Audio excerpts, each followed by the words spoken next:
brute force. If it doesn't work, you're just not using enough. You're listening to SOFREP Radio, special operations military news, and straight talk with the guys in the community.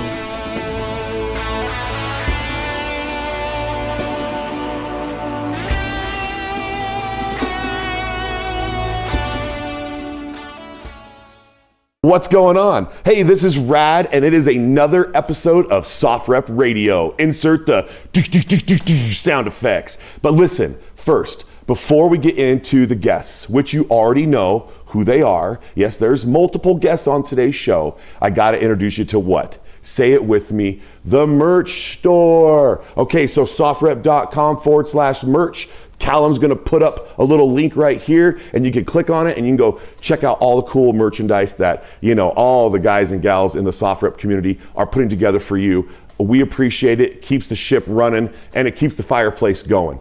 Second is our book club. So sofrep.com/book-club. If you're new to the program, welcome. If you're a veteran listener of SOFREP Radio, I thank you so much. And you probably already know about the gym called the sofrep.com/book-club.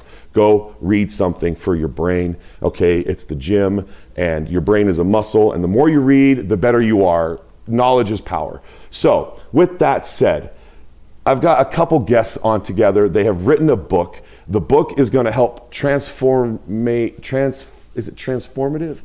It's going to help transform your thought process about helping one another, I think. And so we're going to get into that with these health professionals here. So Jessica Behne and I got you, Samuel. Francis Zasadny, right? I got that right? Close. Say it for me. Zasadny. Okay, Samuel Zasadny and Jessica Behne. Okay, now, Jessica is a former United States Marine Corps officer, and Samuel also former United States Marine Corps officer. So, shout out to the United States Marine Corps, all you devil dogs out there, rah, okay, kill, whatever makes you smile, all right? And I think those things are what it is. Now, I'm going to read Jessica's bio and I'm going to read Samuel's just to give you a little background into who we're talking to. And forgive me if I don't know your full acronym letters in this as I read it, but you can correct me as I go. So, Jessica Behne, Major, United States Marine Corps Reserves. I believe you're still in, correct? I just got out a couple months ago. Well, congratulations, ma'am. There's that. All right. So Jessica Behne, Major, United States Marine Corps Reserves, MA, LMFT. What is LMFT real quick? Licensed marriage and family therapist. Is a graduate of Frostburg State University. She has a bachelor's in social work at Texas A&M University San Antonio, an MA in marriage and family therapy. She is pursuing her PhD in counselor education and supervision at Regent University. Jessica served in the United States Marine Corps as an active duty officer from 2011 to 2016 and as a reserve officer 2016 to just a few months ago. During her service, she supported multiple training exercises, including theater security cooperation events in the Philippines. She performed key billets as the Deployment Readiness Coordinator for 3D Assault Amphibian Battalion 2019 to 2021, and the Family Readiness Officer for 1st Civil Affairs Group 2024, COVID. We'll get into that. Currently, Jessica teaches master level clinical courses at various universities and supervises Ukrainian clinicians who, working with the Ukrainian military, her research is focused on the cognitive effects of military training and war trauma on service members, veterans, and clinicians. Jessica also continues to provide trauma-informed care through her telehealth practice, Breakthrough Therapy Texas, serving veterans and military families. Now let me say that one more time. I believe it's called Breakthrough Therapy Texas, correct? That's correct. Yep, you had to add the Texas. The name was taken.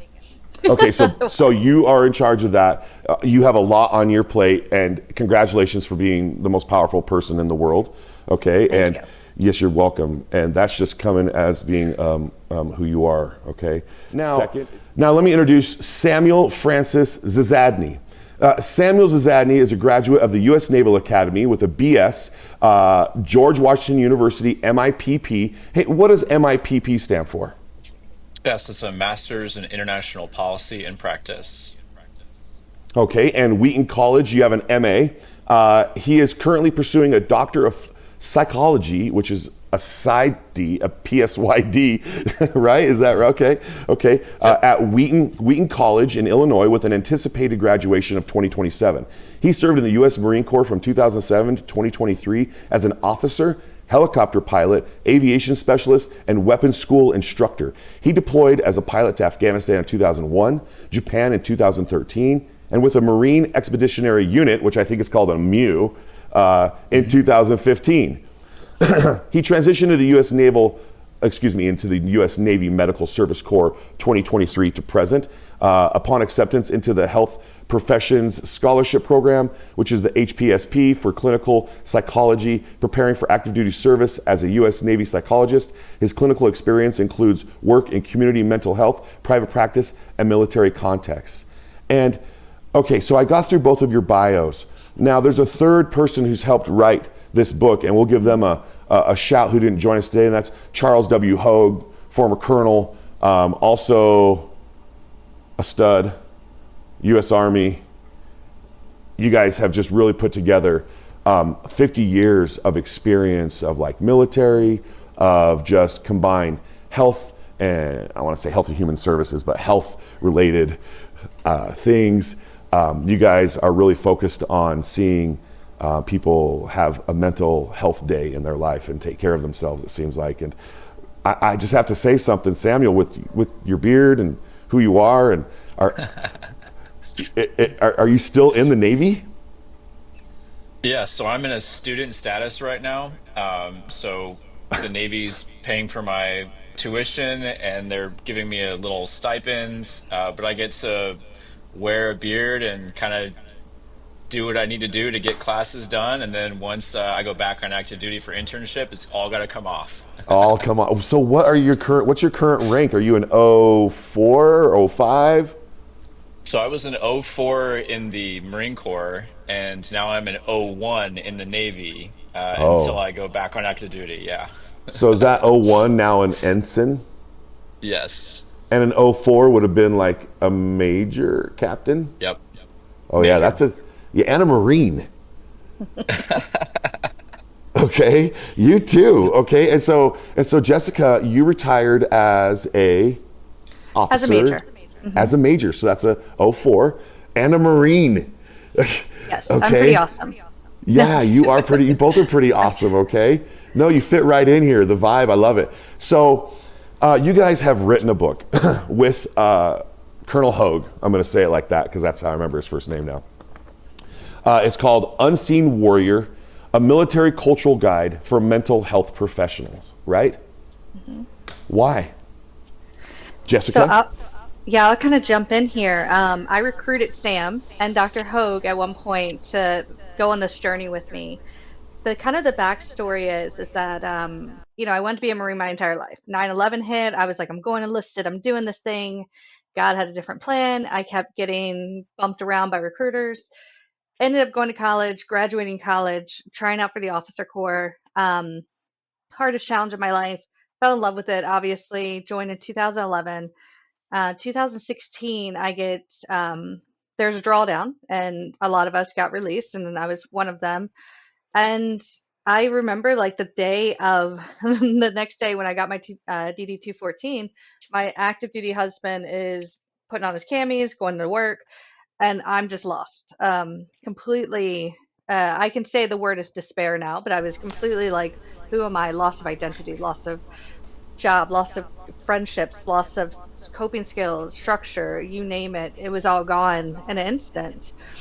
And it kind of just started this whole, like Sam would say, me search is research.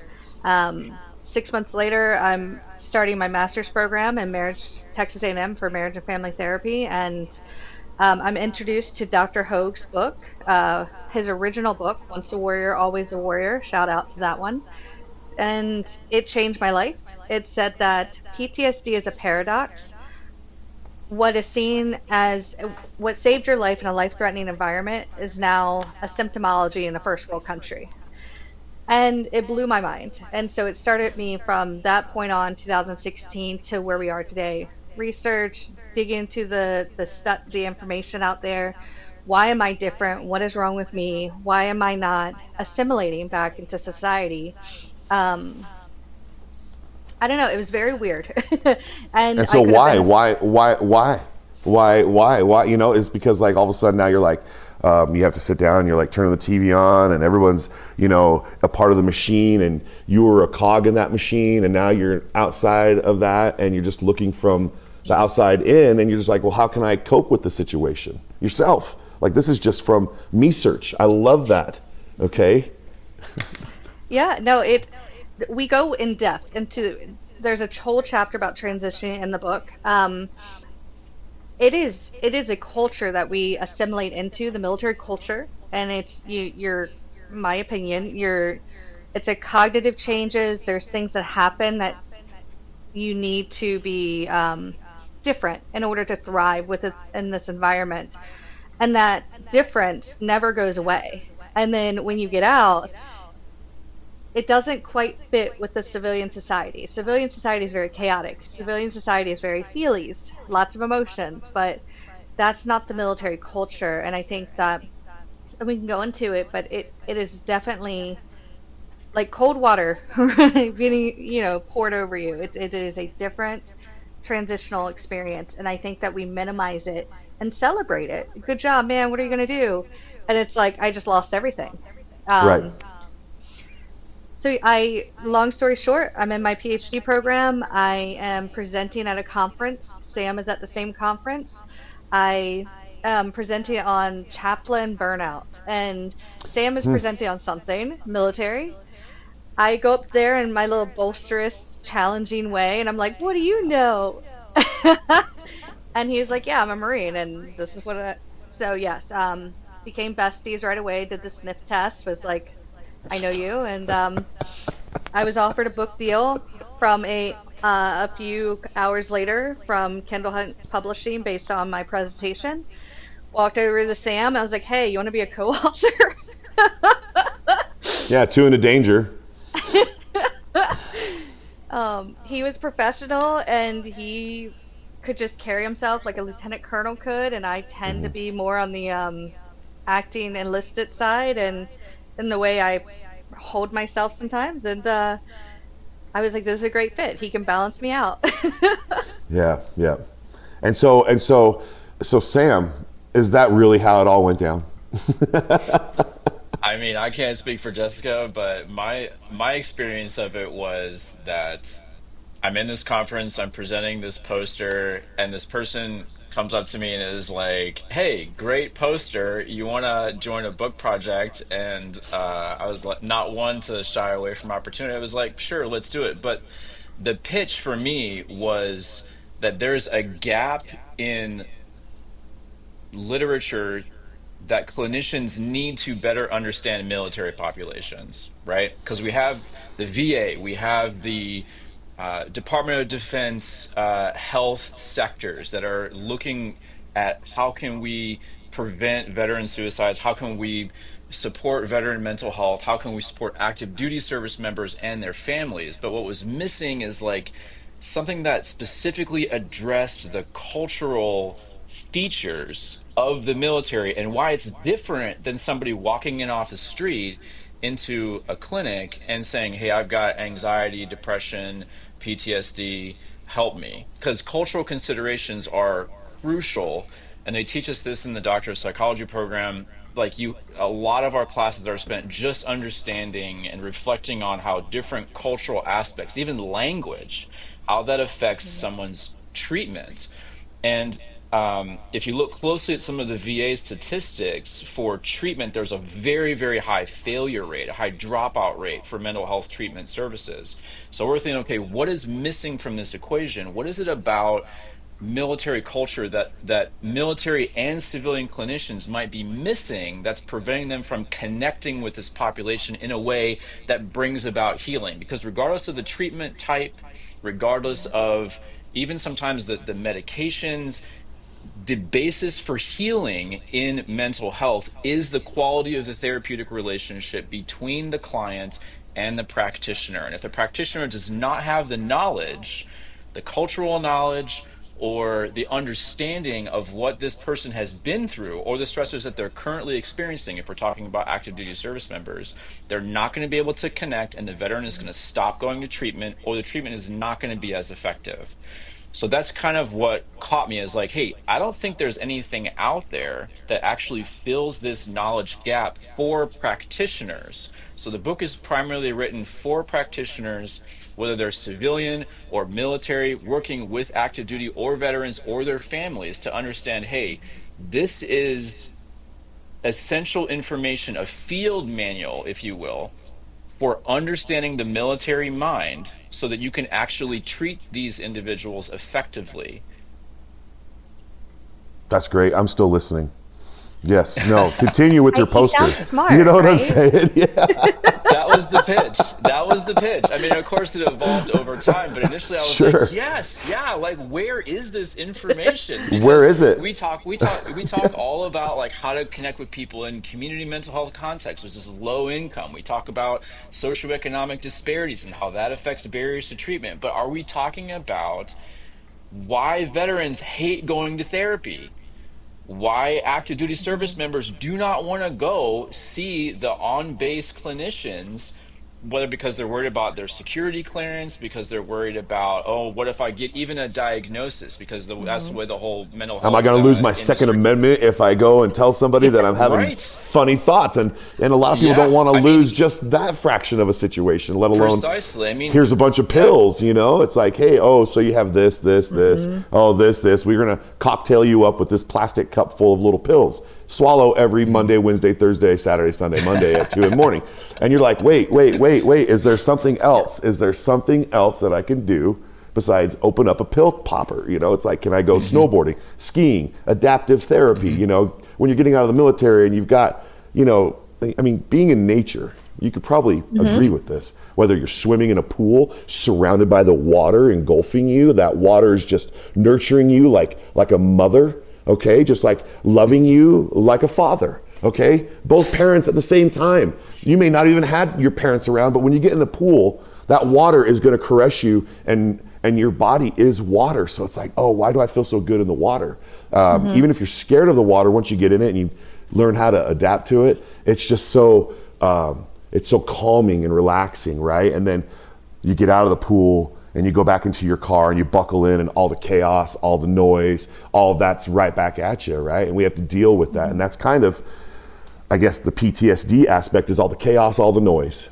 And then you have the aspect of being nurtured and cared for, which I always want my doctor to be a pediatrician, okay? Let me be clear. I want to be treated with a lollipop, and does this hurt, Rad? Yes, we know. I don't want to be like, suck it up, you're a big boy, grow up, move on, tie your shoes, get out of my office. That's not what is the best path for somebody who's already dealing with a lot of noise. They would like some kid gloves. It's like, hey, doctor at the VA, I know you're going to be, you know, can you be nice to me? Like a kid? Like, But where I do we think lose that, you know? Where do we lose the pediatrician touch? As we turn 18, all of a sudden it's no longer. It's like, what?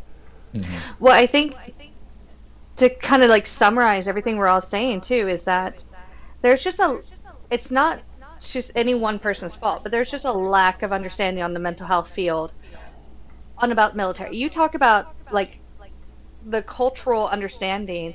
The military wasn't even deemed its own culture, wasn't definitionally called its own culture until 2021 when the APA, the American Psychological Association, gave it a definition for veterans. And then in 2022 and 2023, additional research came out by Cameron that kind of distinguished that cultural aspect. But we weren't even calling military its own culture, its own language, its own values, its own ethics, morals, etc. But those things that kept us alive, again, in those situations where under stress inoculation, intense operational conditions, we're talking about training or deployment, those things that kept us in that culture and thriving are now kind of counterproductive if your spouse is trying to talk to you and have feelings, or your kids are want to hold your hand and want to discuss things about boo-boos, you know? Yeah, feelings. You're like, yeah, I gotta wake up tomorrow morning at 3:30. Your feelings can just, subside your feelings, okay? Because, yeah, all the people I've talked to, that have come on the show over the years, and everybody's always trying to find a way to tap into that, psychological profile that we all carry to try to tame the situation inside our head.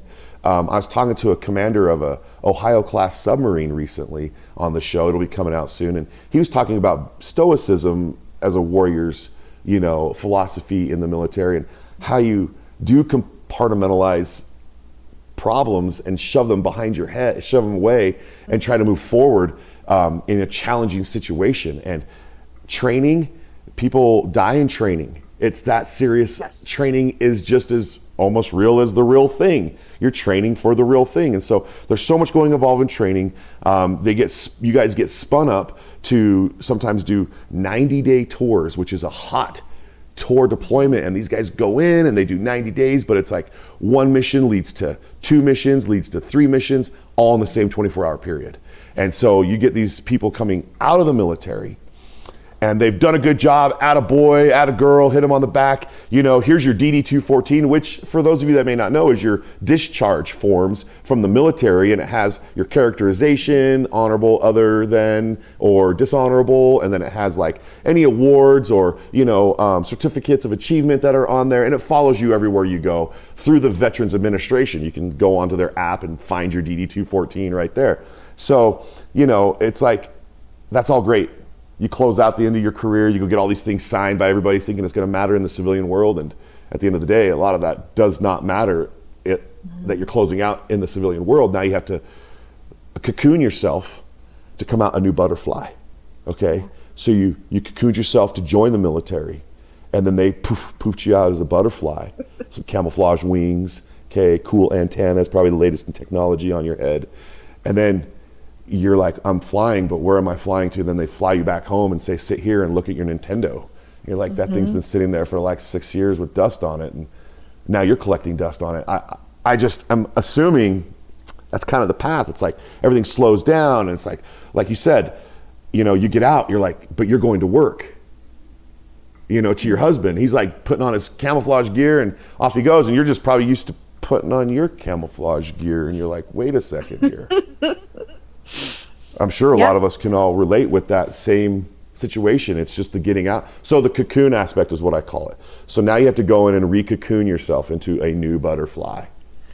Well, and one of the things that Sam did not mention, and I'm really excited that you brought this butterfly cocooning transformation, yes, is that Sam's poster had this idea about developmental stagnation. And I'll let you take it, Sam, but this is the reason I was like, I need you on the book, and I need your brain in this project. Mm-hmm. Yeah, so I've been thinking about my own personal journey and kind of what it was like for me to go through the indoctrination phases, and how I was really searching for a sense of meaning as a young guy. And I just kind of, through the course of all the indoctrination process, I just kind of attached it to the military. I was like, okay, this is my mission. This is my life now. This defines who I am. And I think the military does that on purpose because it wants people to work really well within the machine, like knowing what their role is. And you can't do that if you don't attach your identity to the service itself and say, okay, like being a good Marine is what defines me a lot of the time. So, and I think when you look at the developmental psychology trajectory, when you look at the actual stages of development, we typically pull people into the military. We're in this very, very sensitive time frame where their identity is developing. They're like, okay, like I think I know what I want to do. You're going 100 miles an hour. You're like, often wrong, never in doubt. Like, let's do it, right? And the military catches you in that very sensitive period and says, this is your identity. This is what defines being a good Marine. This is what defines being a good soldier, good airman. and this is what you need to do to perform well, and the mission is most important, right? Um, and then, so what I experienced was kind of a wholesale adaptation, a hook, line, and sinker of like, this is my identity, this is who I'm going to be, this is what defines success for me as a person. And oh, by the way, it has a more global sense of meaning because there's a lot of energy in support for the military at the time because of 9/11, because of ongoing campaigns in Iraq and Afghanistan. So the national fervor supports that this is the right thing for me. This is a good thing to be. Well, a lot of veterans, when they get out and they lose that sense of brotherhood, they lose that sense of meaning, that sense of purpose, their identity structure, now that it's no longer attached to the institution, starts to fall apart. And they're confronted with the realities of and the monotony of civilian life. They're confronted with the fact that, just like you said, a lot of the things that they thought were amazing, all these awards, these accomplishments, these extra MOSs that they got, no longer seem to really matter in the civilian world. They're applying for jobs. They're thinking they're going to kick in the door in the next, contract position or, company that they come onto, and it doesn't really connect in the way that they thought it would. And now suddenly there's this sort of this identity crisis, right? And on top of that, the loss of brotherhood and all the mental health challenges associated with that, or sisterhood, the loss of community makes it challenging to integrate. Your language is different. Your stress responses in normal environments are different. But a lot of that is compounded by the fact that your identity was attached to the institution, and now it's no longer, and you have to find something else meaningful to attach it to. So that's a little bit of a reflection of what my experience was, is suddenly now I'm on the outside, right? And I'm still in the reserve. So I'm kind of like 1 foot in, 1 foot out, and I'm starting to see that the rest of the world doesn't think this way. The rest of the world doesn't really work this way. They don't respond to stressors the same way. And so then I'm like, oh, I actually have to figure out who I am without the military. And it's like I started doing this stage of identity development that I should have done when I was 18, 19 years old when I was starting the military. Now I'm doing it in my mid 30s. With the benefit of a lot of experience, but a lot of the experience was absorbed with the mission focus, with doing this, like following this order, accomplishing that. And so I'm like, I would benefit so much from somebody understanding, my therapist or clinician or even medical professionals in general, understanding that I'm having to essentially go back in time developmentally to sort this out so that I can be a better dad, I can be a better husband, I can be a better worker in the civilian, community, a better psychologist, Right. whatever it might be. But until you sort out that phase where your identity has essentially been hijacked by the military, you're going to kind of be stuck. And so that's where having this book and being able to essentially say and show to clinicians, hey, this is what the developmental trajectory for psychologically for a military member looks like. It's not the same because they attach themselves to an institution when they should have been figuring out who they really were. And now you have this weird mix of institution and person that has to sort of be unraveled and repackaged and refocused on the individual for them to be able to flourish on the outside. It kind of reminds me of my dad, former Green Beret. Before I joined the military, he's like, just remember something. He's like, the uniform doesn't wear you, you wear the uniform. And so you make it what it is when you wear it. You put the soul into the uniform. It doesn't wear you when you walk. It's the opposite. And so I think what he was trying to say is, you be the best you in that uniform at all times. And so you have to understand that, it's not the tuxedo that you wear when you go out that wears you. You wear it, and then you feel good in it, or whatever you're wearing. I just want to put it out there, if you may not have a military uniform or whatever that uniform was that you were always wearing, because you got to remember, some of our listeners, they had asthma and they could never join the military, but yet they could. They should be in line with saluting some major. They should be there. But someone says, "Oh, you have asthma," but yet somebody who's in there, you're like, "How did you get here? Like, how did you make it this far?" Like the kid with asthma should be here. It's like, how did you just get here? You don't even pass your 2 miles. What? things like that. It's like, there's just, I don't know, it's just such a weird culture, right? Like you said, Jessica, the military is a culture. And for it not to have been defined until 2021, that kind of just like, I don't understand that, because 1770 is a culture. Marines have been around a long time, 250 years. Okay, happy birthday, by the way. All right, okay. I'm just kind of baffled at it as I'm listening, because you guys, it's making sense. Now, to my listener, The Unseen Warrior, a military cultural guide for mental health professionals. That's literally what this book is designed for, is clinicians and doctors and folks to read. You guys have put your brain power together to say, hey, you should implement this in your practices and read this and have some kind of insight into who you're dealing with, even if you just pull one line out of the book and it helps that patient, I'd imagine. Yeah, this book has been such a labor of love. When they say writing a book is fun, they're lying. No. I'm just joking on my water, Major. Don't stress it. It's okay. That's funny. It's no, it was a wonderful, amazing. It was like a deployment. Yeah. It was day in and day out, 12-hour days, and on top of our normal. I'm still my PhD. Sam's still on his PhD. Dr. Hogue is still Dr. Hogue and busy doing everything he's doing. And so Doctoring. the title is doctoring. He's doctoring. Yes. A lot of important things. Yes. And even the title, Unseen Warrior, was something that Sam and I initially came up with, and I clung to it. I was like, this is it. Because it's imagine that one time where you finally get up the courage to say, I need help. I'm at my breaking point. Pain is weakness leaving the body. And here we are saying, I'm weak and I need this. That's a big step for any person, but especially for military and veteran.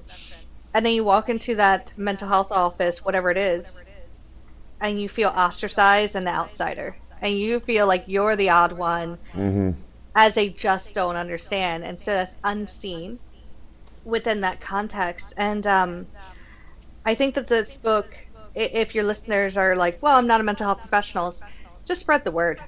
You're a mental health professional. Like, just spread the word is really kind of grassroots movement, because this is, to my knowledge, one of the only books on the market right now that's designed by veterans that are also mental health professionals that are sitting here trying to get the word out. And the book is laid out beautifully. I wanted to make sure we talked about like boot camp and the ASVAB, and like you have to be really qualified. I had a 63. Yeah. Just to let Did you know. you? 63. Yeah. There you go. That's nice. Yeah, I thought so. On the ASVAB. Since you want to talk about ASVABs, I think I got confused on the ASVAB with all of the like cogs and the mechanical component of the thing, of the whole test. I just was like, at that point, I think it was like better pick an answer than no answer. So, it's like if you have a cog going left and a cog going right and a bevel gear going up and down, which way is the piston going? I'm like, I'm joining for something other than that. So That was my favorite part. I'm literally on the screen doing this like finger point.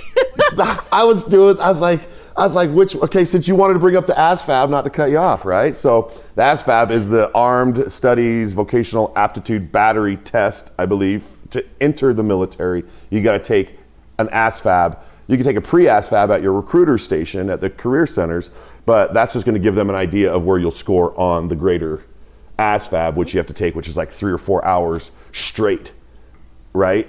You should know right there at MEPS that you're in for it. The moment you start taking the ASVAB, you should be like, oh wait, this is 4 hours straight and no breaks and no nothing. And they're like, right. You're like, oh, and I'm just here. Here I am. Here you go. Okay, and it just starts right there. 2 sections of math, 2 sections of English, but it tells you, because I guess the stereotype that some people have is that you join the military because you have no other options, right?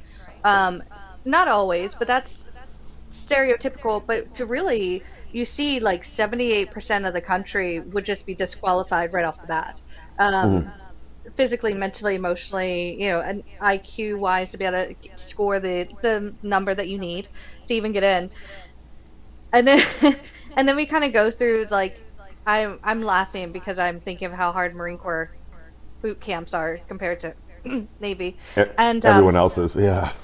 Everyone else's. Just say it. It's okay. You have to be a Ranger to be equivalent to a Marine Corps after boot camp in the Army. You know what I'm saying? So let's just put it out there like that, right? Okay.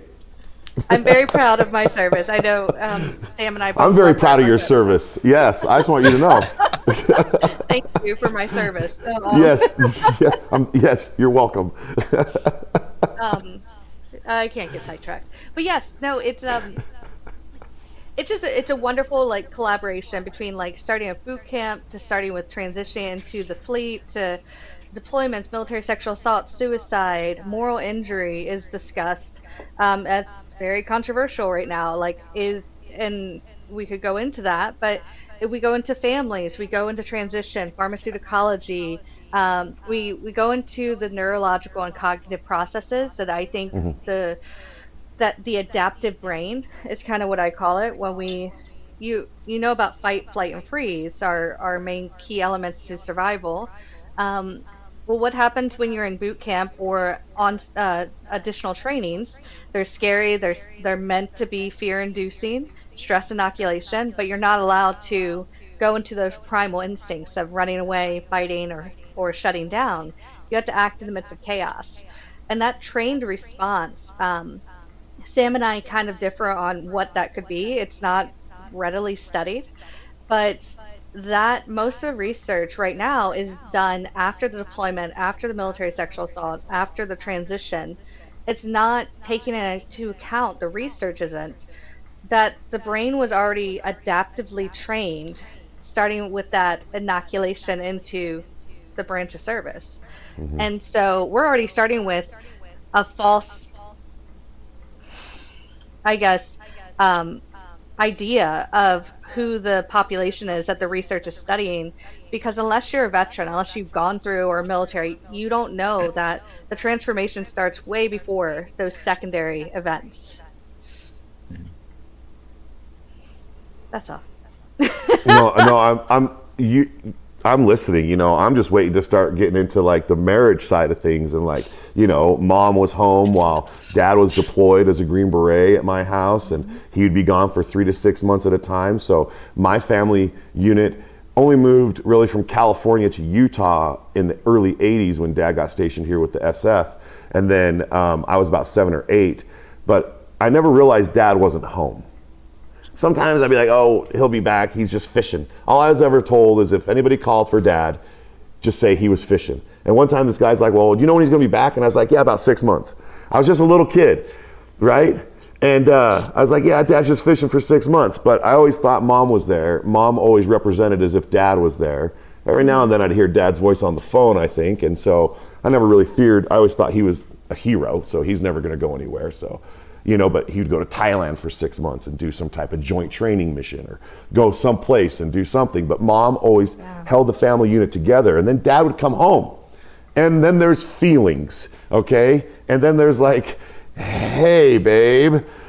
She's like, well, hold on. I got to take Aaron to school. I got to take Jerry to class. And I got to take care of all these other things. I got to go make sure the mail gets posted so that the bills are paid. And by the way, I've been the man and the woman in the house for the last 6 months. So hold on, right? It's like, how do you, but they never really gave off any vibes like that. I really grew up in a cool, loving home. Mom and dad always seemed to have made time for me to be who I am and just like dedicated. I always thought dad was there to play baseball with me all the time. That was a goal of mine. So the marriage aspect of it, and they were married for 30 till they died. She was 17, she died at 60 something. So they were married like 35 years, let's say 36 years. Okay, long time. And so longer than that.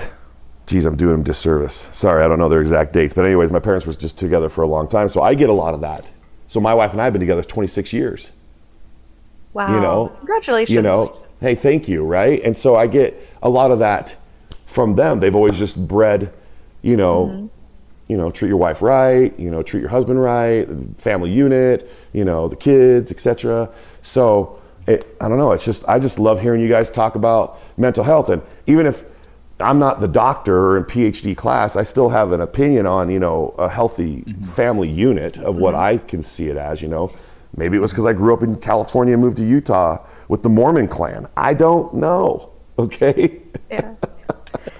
Well, it's funny you say that because I mean, Sam can jump in and talk about being the active duty father, right? And the time you Right. missed. For me, I went from we were both active duty to then I was a reservist, so that now I'm I say just a spouse. I am a spouse. Yes. Um, it's a lot less fun, in my opinion, on this side.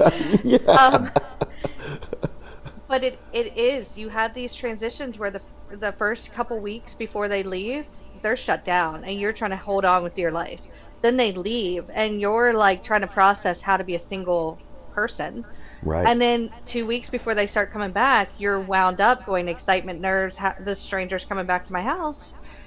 And then another 2 weeks to try to get into a normal, like, don't put your clothes there, and this is how I did the thing.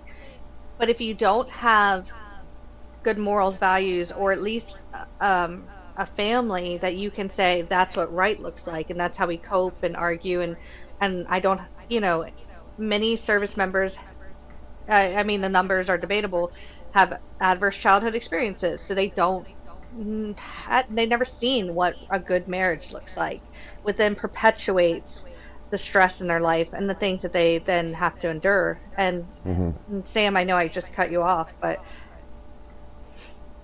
No, it's fine. I think that a lot of the reasons for why a service member or veteran might initially seek mental health treatment is because a lot of how the military culture has affected them may not be fitting at home, or there may already be dysfunction at home that's kind of making that it's interacting with it, whether especially for enlisted, we know enlisted members don't make a lot of money, right? Their paychecks Right. are not that great, and so there's a lot of financial stresses that come with it that affects the whole family system. So you add financial stress on top of the fact that maybe their system, because of stress inoculation through training, that kind of thing, maybe a deployment where there were a lot of traumatic stressors, those kinds of things, they come back from that. Not to mention they've been disconnected potentially for a while, depending upon the nature and quality of communication, that kind of thing. And especially in Army, I mean, a lot of times they have much longer deployment. Sometimes Navy is much longer. The Marine Corps tries to stick a little bit shorter, 6 to 7 months, at least when I was in. But so now you have all of these compounding factors where you have the service member who comes from his military context, comes back into the home context. Maybe he's doing great at work, or maybe not. But let's say he's doing great at work. He comes home, and a lot of the same mechanisms for stress response and managing relationships at work and the environments and just all the stress and the heat and the equipment and everything that they have to do. Imagine they kind of take that mindset into the home environment where you have wife, maybe you have some kids, you have other aspects of the community, and your whole system is just at 99 all the time, right? You're always just ready to react to something, right? And normal home stressors, they have a disproportionate response to it. Even if they don't have PTSD, even if they don't necessarily have trauma, the stress of the military, prolonged workplace stress, and the stress conditioning that they had to do to be able to complete indoctrination and to be able to be successful in a lot of the jobs they have, that's kind of moved their stress balance into the red or yellow zone, where they're kind of always like operating in this heightened stress state. It's called an allostatic load, has kind of just shifted the way their body just generally responds because they're under such high demand all the time. So you have somebody who's has kind of like a just always kind of operating in that heightened stress zone, now comes into a home environment and they're trying to do normal home things. And what do they do instead of being compassionate, empathetic, emotionally co-regulating with their kid when the kid's having a tantrum? Are they able to emotionally co-regulate and meet them and be gentle and probably not. They're probably going to be like, go here, do this, do that, like because they're just like on the ceiling because they're so stressed with the noise, right?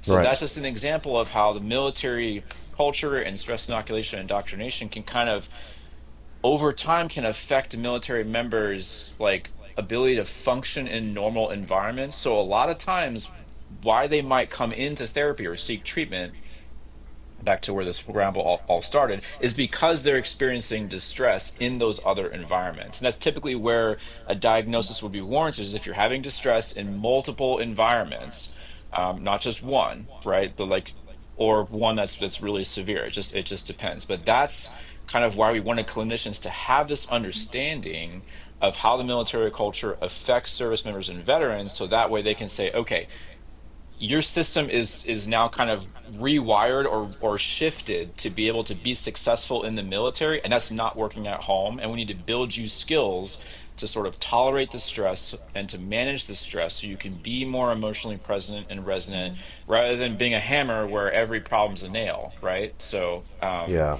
and I think this book will help clinicians understand that, so they can meet them where they are, and gradually work them kind of down off the ledge, maybe literally, but also work them down to where they are able to sort of manage stressors much more effectively and prevent that from having a generational impact on their kids.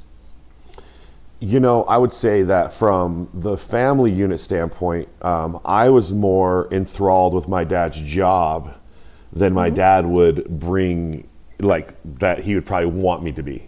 In fact, I know it. He's like, I'm sorry I introduced you to all this stuff at such a young age.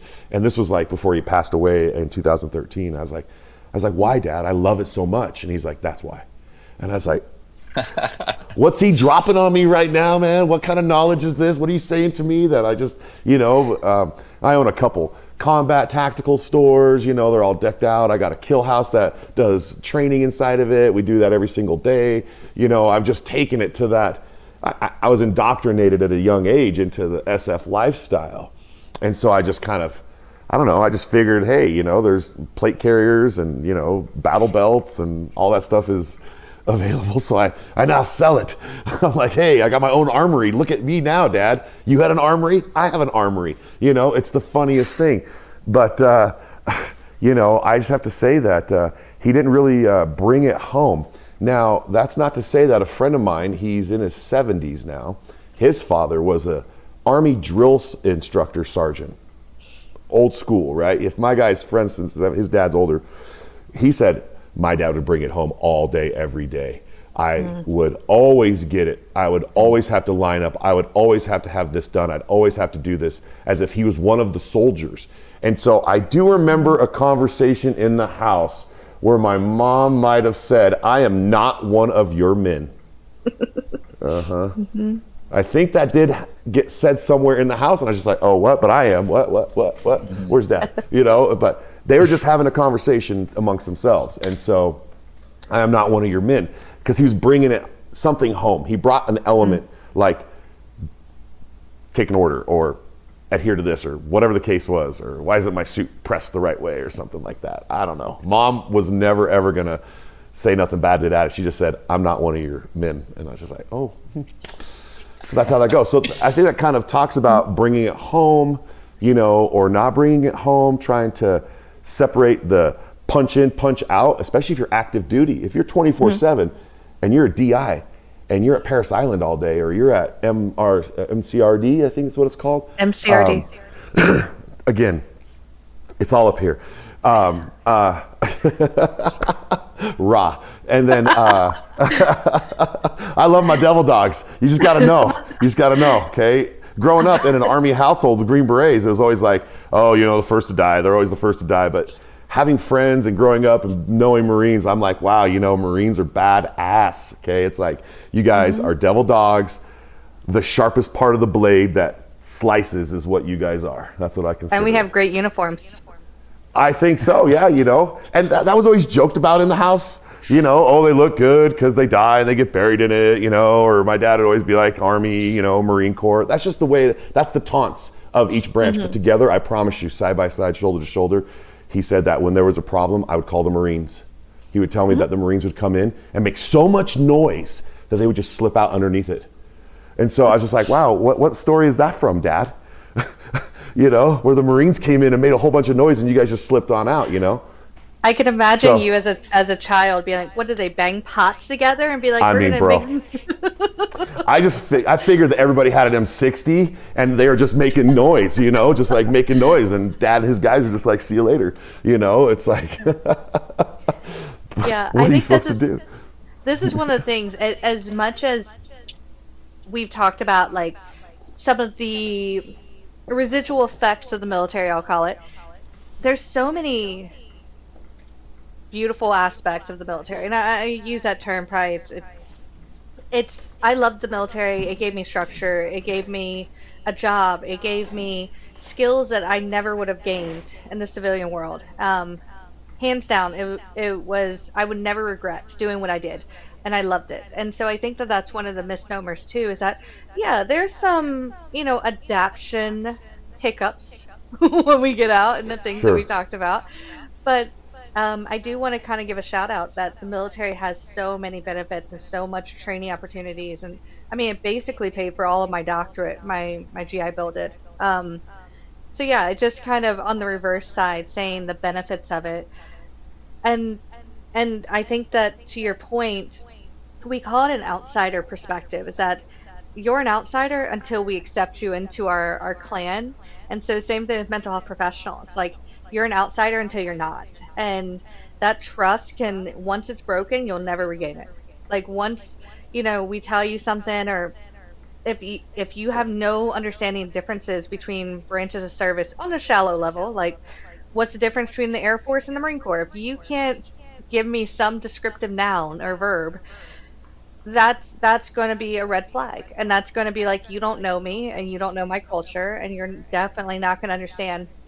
I train clinicians right now, and one of the things I'll tell them is that if a veteran or service member, we use dark humor. If they laugh at something, then my buddy got shot and they start cracking up about it, you as a mental health professional should start laughing too. Like mimic that behavior, because the moment you're sure. like appalled, like, oh no, We don't you laugh at lose that.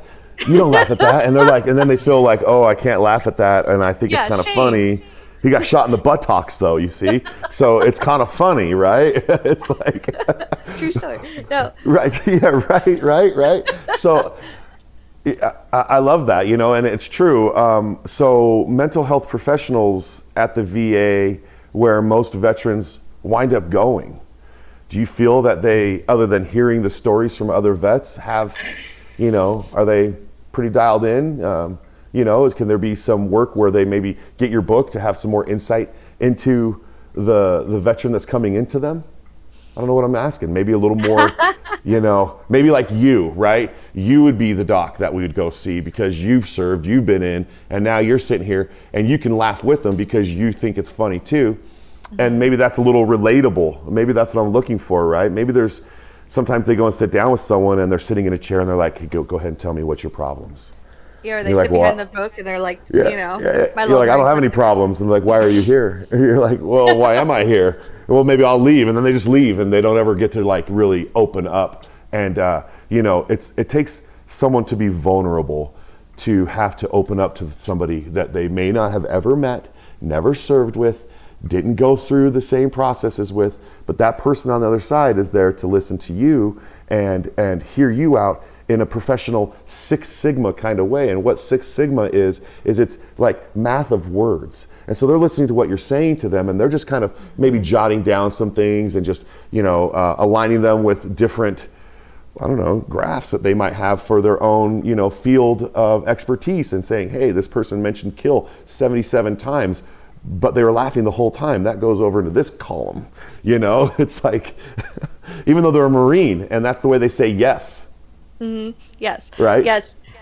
I think to your point, I'm cautious about what I'm saying in this moment, because we all could have different opinions about, the Yeah. aftercare that veterans can receive.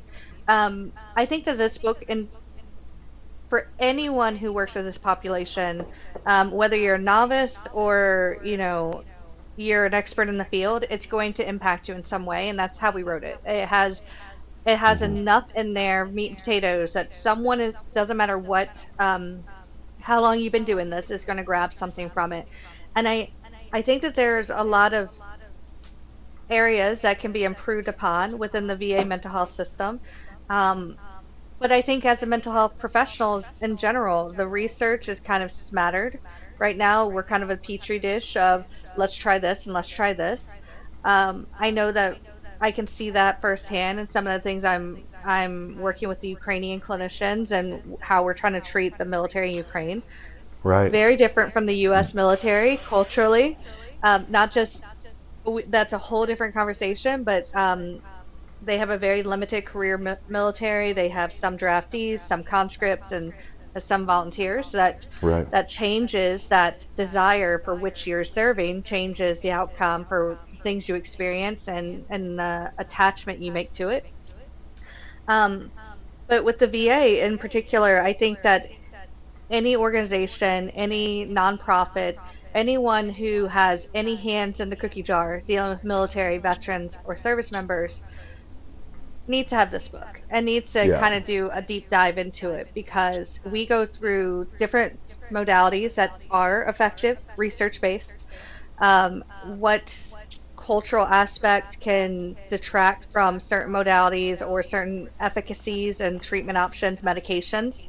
Um, as veterans, it blows my mind that the efficacy of some medications aren't as effective for veterans as they are for their civilian counterpart, and we don't know that why. And I'm asking that question throughout this book, and we're giving a lot of knowledge, especially in the pharmaceuticology and the treatment Like section at the back.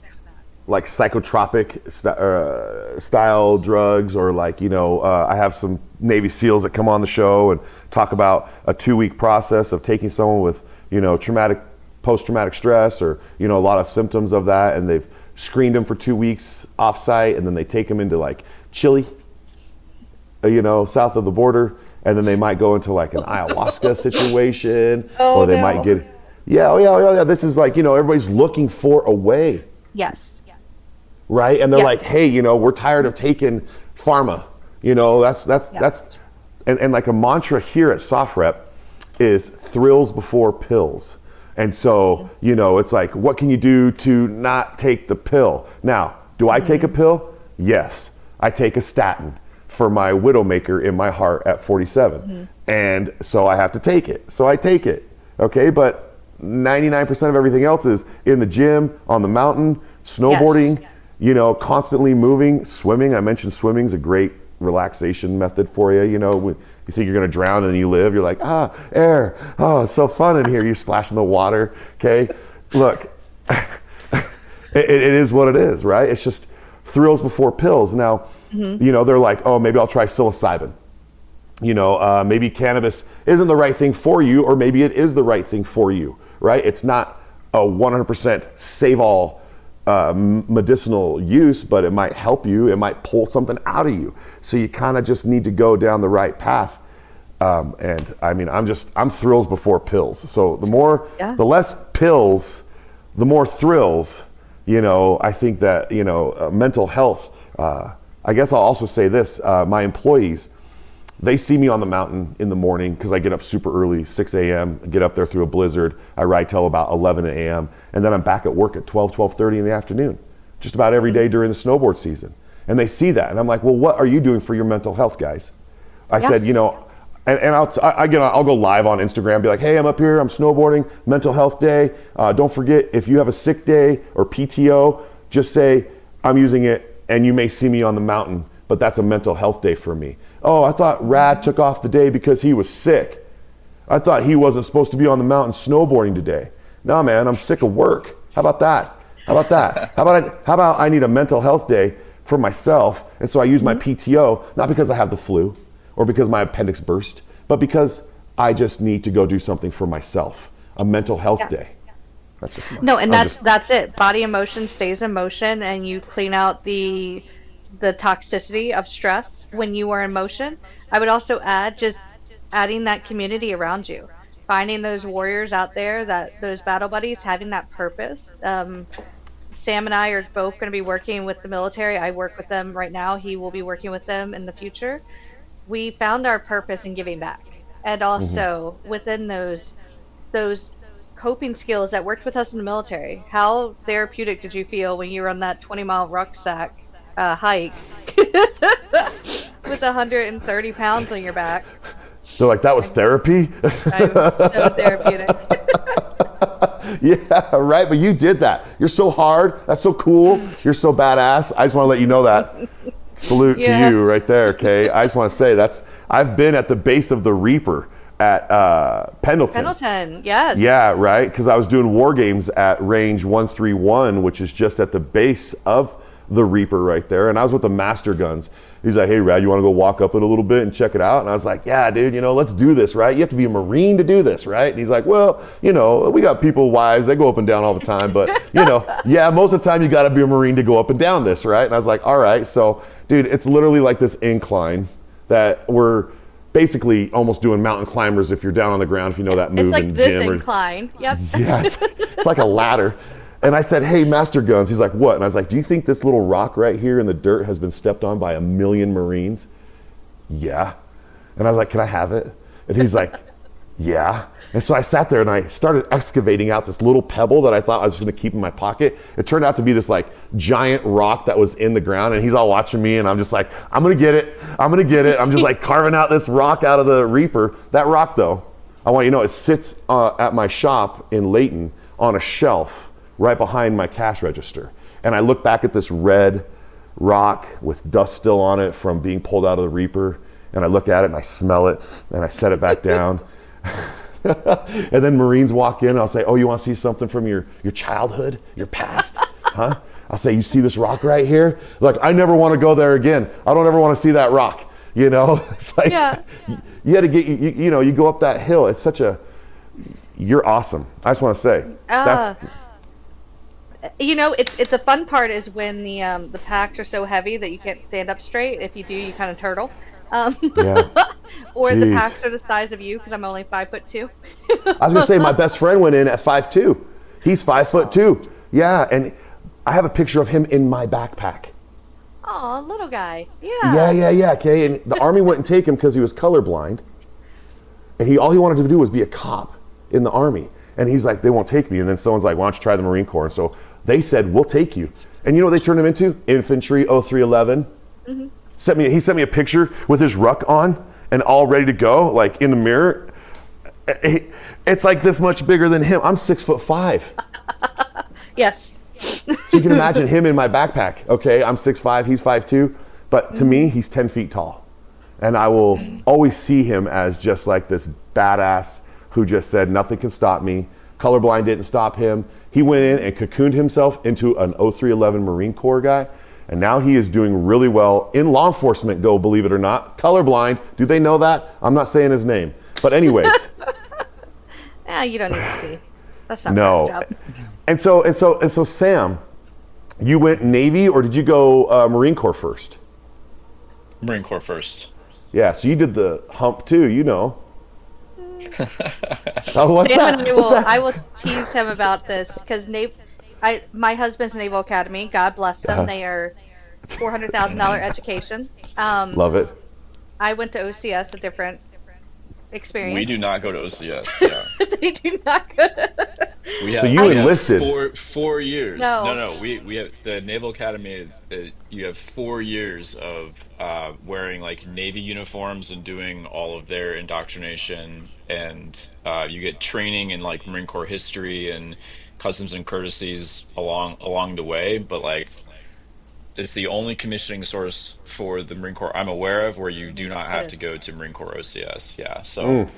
But is that Annapolis? Is that where you went? Yeah. Is that the naval? Is Annapolis, right? Yes. And then. But so I did can you go say through? Go ahead. We don't go to. They don't go to OCS, the Officer Candidate School. The rest of us have to go through. But we do meet up at the basic school, TBS, and that's 6 months long unless you get injured or recycled or something. But that's in the field for a week, out of the field for a week. You're basically learning how to be a infantry platoon commander. And then you go to your MLS school after that, your job school after that. So you're in training for about 1.5 years before you even see the fleet within the officer side of the Marine Corps, before you even see Marines. Or more. Sam was 2.5 years of pilot school. Mm-hmm. Did you ever wear the Marine Corps colors at Annapolis, or did you always wear the whites and stuff like Top Gun? Oh, you wore like all the Navy uniforms pretty much up until like the individuals selected like the Marine Corps track, and then there was like maybe a day here and there where they would let you wear like the Marine Corps camis just with Yeah. U.S. Navy on them, just so you feel good about yourself. But no, until you commissioned, you didn't, unless you were doing like a uniform fitting or something like that. Like you didn't wear it. So They were yeah, really so that flexing the was Department of the Navy on you guys. Okay. yes, yeah. So Paycheck says Department of the 2007. Navy. Yeah. That's right. So Yeah. 2007, when I commissioned, is when I first officially wore the uniform as a active duty Marine. Yeah. So and then hung it up in 23 to shift over to the Navy. So I wish I would have thrown away all of my other Navy Oh, uniforms, bro. but you know, Yeah. now I gotta buy them all again. Oh no, I still got my dad's pea coat. It will not fit me ever, but I still Oh have man, that from Nam. Yeah, he went Navy, then Green Beret after Vietnam, so it was like this. that's awesome. Yeah, flip flop thing for him. Just couldn't get enough, I suppose. So Morse code was his major. He knew all of the language. So I just want to say you guys have just been a really great, calming conversation to have. I don't even feel like, I'm talking about a book with you, but there's a book involved in this conversation. And I don't think it's just for clinicians, right? I think it's for anybody who wants to have some insight into how to maybe even address their spouse or their significant other or their brother or their sister. So if they just took this book and just decided to read some of it and gain some insights, read 3 chapters of it, 2 chapters of it, flip through it, open it up and say, oh, what's this chapter about? Oh, what did the chapter before that actually say? Just like I said at the beginning with the book club at SOFREP, it's the gym, right? Your brain needs a gym, and a book is a gym. So if you can just read it, put some knowledge into it, and just say, hey, so deployment was crappy, right? Just laugh with them, okay? Just laugh with them, right? I think that everybody should probably pick up this book, check it out. Definitely, for psychologists and everybody in that field where you're coming from, with that being in the lane, your expertise, they should all have it. But again, this is something that my mom would probably have read already, and my dad comes home and she's just gonna like tornado him into just a niceness guy, like, oh, hey, Jack, hey, how's it going? Yeah, love is here, we're loving. Yeah, I read the book, no, I know. How's your trauma today? How's your trauma? Without saying so, right? She would just have that in her repertoire. So, the book, if I can say it correctly, is Unseen Warrior. Is that what we just need to look up, as Unseen Warrior, or is it the whole title, Unseen Warrior, a military cultural guide for mental health professionals? So if you go to Amazon, you have to put in the exact title as it's written, Unseen Warrior, mental health guide, cultural guide for mental health professionals. If you go to Kendall Hunt Publishing, they have a little search tab, and if you just look up Unseen, Kendall Hunt will have it right there as well. Kendall Hunt Publishing. Right. Just like that, Kendall Hunt, there's the book right here. It was just so easy, just went right to it as she was talking, and it has all of the breakdown, the table of contents. I think it even has Our choose your bios. format, print package, ebook. So if you want this on your Kindle or you want to have it sent to your ebook, you can get it immediately. It has your bios, exactly. It has all of the table of contents. And the ebook itself, and also the physical copy of the book, will have QR codes in front of every single chapter, which you'll be able to see me, Sam, and Dr. Hove explaining the chapter, giving a little bit more content to the chapter, or context to the chapter. The deployment chapter features myself and my husband, and it also features my best friend who deployed in 03, 04, and 05 through the push. So every single video has, or my co-authors, I have 2 co-authors, Mary Tatum and Holly Barron. They are both military spouses. They wrote a chapter in there, and they also do QR codes, so they'll be able to tell you more about their experience as well. I love that. That's very cool It's and very fun. interactive. Yeah, right? So you can just scan the QR code, it'll pop up. You already got your phone or your Kindle. Well, if it's on a Kindle, can you scan the QR code? If it's digital, the videos will already be plugged in there. You Oh, can I just click the see. link. If it's a physical copy, like I'm old school and I like physical, you can scan it with Yeah. your phone, and the video will pop up. Okay, very cool, very cool. And that is, again, the exact title. We'll have that described down below. My producer Callum will, put that in a dissertation down there and a link as well. So if anybody watching this or listening to this, excuse me, go ahead and just click on it and go check out the book. It's called Unseen Warrior, a military cultural guide for mental health professionals by Jessica Behne, Samuel Francis Zasadny, and Charles W. Hogue, the doctor who's doctoring. Yes, you got it.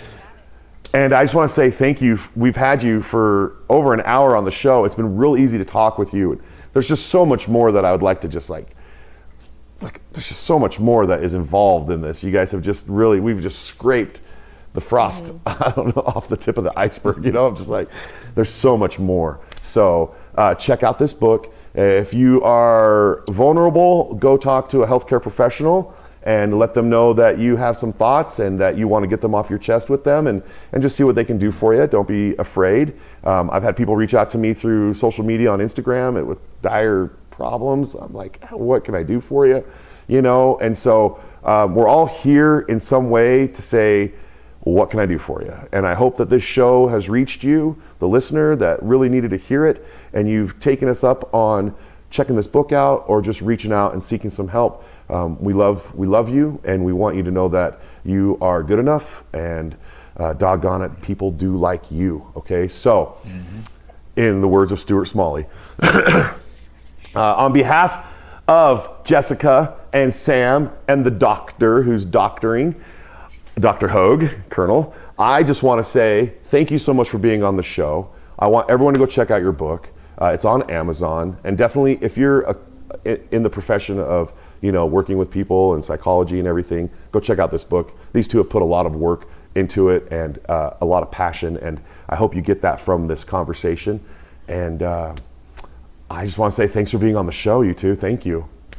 Thank you. We appreciate it. Yeah, Yes. thanks, Brad. Appreciate it. Yeah, and good luck with you and finishing your PhDs and finishing all of this stuff. And if you ever want to be back on the show, you have an open invite and a platform here to reach out to the community through SOFREP. I just want to let you know that, okay? Because nobody's oblivious to any of this. It's all around us. So thank you so much. And again, I know I said I was going to end it before, but now I'm really going to do it. Go check out the book club, sofrep.com/book-club. Go check out the merch store. And if you got any questions, find me on Instagram or wherever I'm at, and I'll say hi to you, okay? And with that, this is Rad saying peace.